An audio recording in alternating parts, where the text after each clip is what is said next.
नमस्कार दोस्तों, हमारे चैनल ओपन इंसान में आपका तहे दिल से स्वागत है। आज हम चर्चा करेंगे कर्म का सिद्धांत, यानी कि मनुष्य द्वारा किए गए अच्छे या बुरे कर्म उसको जरूर भोगने पड़ते हैं और चाहे कुछ भी हो जाए उसको कर्म का फल अवश्य मिलता है।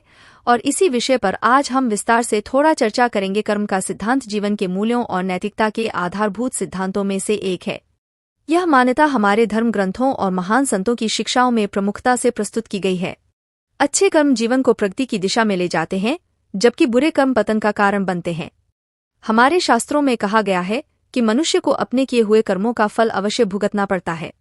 इस संदर्भ में गोस्वामी तुलसीदास जी की रामचरितमानस एक महत्वपूर्ण ग्रंथ है, जिसमें इस सत्य को स्पष्ट किया गया है कि जैसा कर्म करेंगे वैसा ही फल मिलेगा।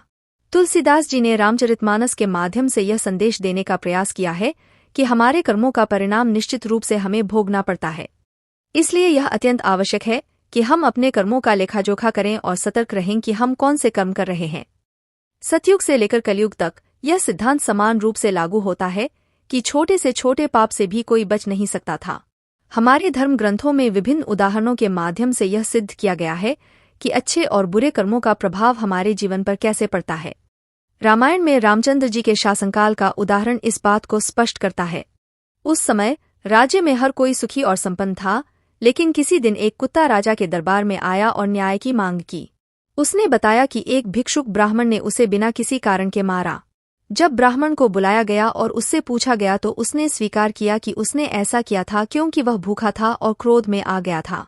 इस पर राजा श्रीराम ने निर्णय लिया कि ब्राह्मण को दंड दिया जाना चाहिए, लेकिन ब्राह्मण को शारीरिक या आर्थिक दंड नहीं दिया जा सकता था। तब कुत्ते ने सुझाव दिया कि ब्राह्मण को कालजर के मठ का मठाधीश बना दिया जाए। इस निर्णय का रहस्य यह था कि पिछले जन्म में वह कुत्ता स्वयं एक मठ का अधिपति था और उसे भी अपने कर्मों का फल भुगतना पड़ा था। इसी प्रकार ब्राह्मण को भी मठाधीश बनाकर पाप का भागी बनाया गया, ताकि वह अपने कर्मों का फल भुगत सके। इस कथा से यह स्पष्ट होता है कि कर्मों का फल निश्चित है और इससे कोई बच नहीं सकता। चाहे वह सतयुग हो या कलयुग, हर युग में यह सिद्धांत लागू होता है। इसलिए यह नितांत आवश्यक है कि हम अपने कर्मों को ध्यानपूर्वक करें और बुरे कर्मों से बचें। कर्म का महत्व केवल व्यक्तिगत स्तर पर नहीं, बल्कि सामाजिक और वैश्विक स्तर पर भी है। जब व्यक्ति अपने कर्मों को शुद्ध करता है तो उसका प्रभाव समाज पर भी पड़ता है। एक शुद्ध और नेक व्यक्ति समाज के कल्याण के लिए काम करता है और उसकी हर क्रिया समाज के हित में होती है। इसलिए यह जरूरी है कि हम अपने कर्मों को पूजा माने और रागद्वेष को मिटाकर समाज के हित में कार्य करें। कर्म किए बिना व्यक्ति किसी भी क्षण नहीं रह सकता। यह हमारे जीवन का अभिन्न हिस्सा है। लेकिन हमें यह समझना चाहिए कि कर्म तो हमारे अधीन है, किंतु उसका फल नहीं। इसलिए महापुरुष और ज्ञानी जन हमेशा से यही कहते आए हैं कि अच्छे कर्मों को करें और बुरे कर्मों का परित्याग करें। इसी में हमारी भलाई है। संतों का कहना है कि यदि हम अपने कर्मों के प्रति आज से ही सजग और सतर्क हो जाते हैं तो जीवन में शांति, प्रसन्नता और उल्लास की प्राप्ति हो सकती है। इसलिए सारा खेल कर्मों का है। हमें अच्छे कर्मों की ओर ध्यान देना चाहिए और बुरे कर्मों से बचना चाहिए।